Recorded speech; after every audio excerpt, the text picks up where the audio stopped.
ओम गणेशाय नमः। सावन के पुत्रदा एकादशी की आप सभी को हार्दिक शुभकामनाएं। ये पुत्रदा एकादशी का जो व्रत है ये 27 अगस्त 2023 को आ रहा है और माना जाता है कि इस व्रत को करने से संतान सुख की प्राप्ति होती है, उनकी उन्नति होती है और सुरक्षा का वरदान मिलता है। देखिए, पुत्रदा एकादशी जो हैं ये साल में 2 बार आती हैं। एक बार ये पोष माह में आती हैं और दूसरी बार ये सावन के महीने में आती है। तो सावन का महीना जब भी आगे पीछे होता है, जो कि हमारा देसी महीना होता है, उसके अकॉर्डिंग आप देख सकते हैं कि ये कब आ रही हैं। वैसे सारी की सारी जानकारी हमारे चैनल पे आपको मिलती रहेगी। उसके लिए आप पहले मेरे चैनल को लाइक शेयर सब्सक्राइब कर दीजिए। सब्सक्राइब करके रखिए ताकि आने वाली कोई भी नोटिफिकेशन आपसे मिस ना हो सके।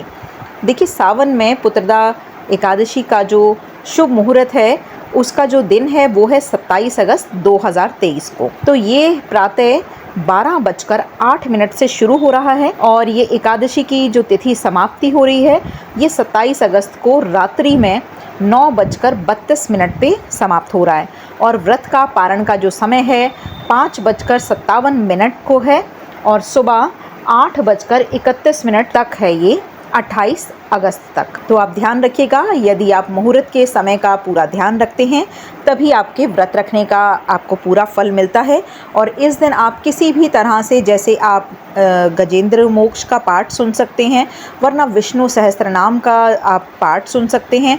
अगर हो सके तो आप इसमें बहुत सारे और पाठ भी, जैसे अगर कोई गर्भवती महिला है तो वो गर्भ गीता का भी पाठ इसमें सुनना बहुत ही अच्छा बताया गया, क्योंकि एकादशी का जो दिन होता है ये पूरा का पूरा समर्पित होता है भगवान विष्णु को। तो आप भगवान विष्णु के मंत्रों का जाप भी कर सकते हैं, जो कि बहुत हमें सबको पता ही है। ओम नमो भगवते वासुदेवाय नमः, आप इस मंत्र का भी जाप कर सकते हैं। और आप अगर बाकी भी किसी मंत्र का जाप करना चाहें तो आप वो भी कर सकते हैं।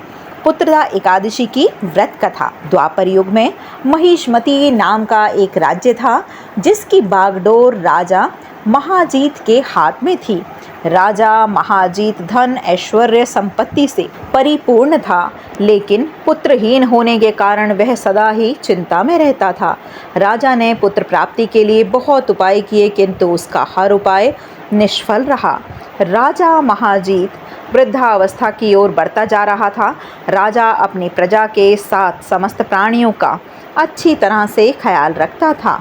पुरुषार्थ करने के बाद भी वह संतानहीन क्यों है, इस बात को लेकर वह हमेशा ही दुखी रहता था। राजा को इस पाप के कारण नहीं मिला कि क्यों उसे संतान सुख नहीं मिल रहा है।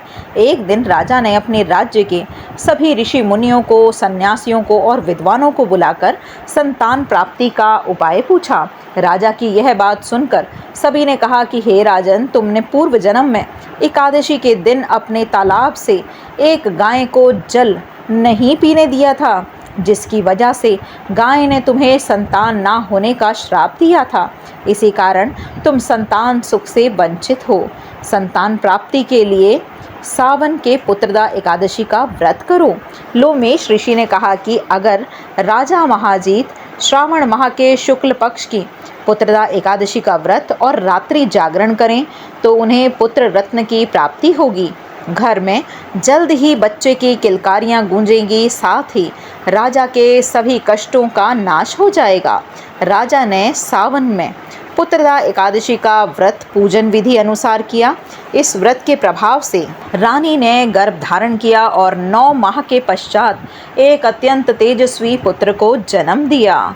बोलो लक्ष्मी नारायण भगवान की जय, द्वारिकाधीश की जय।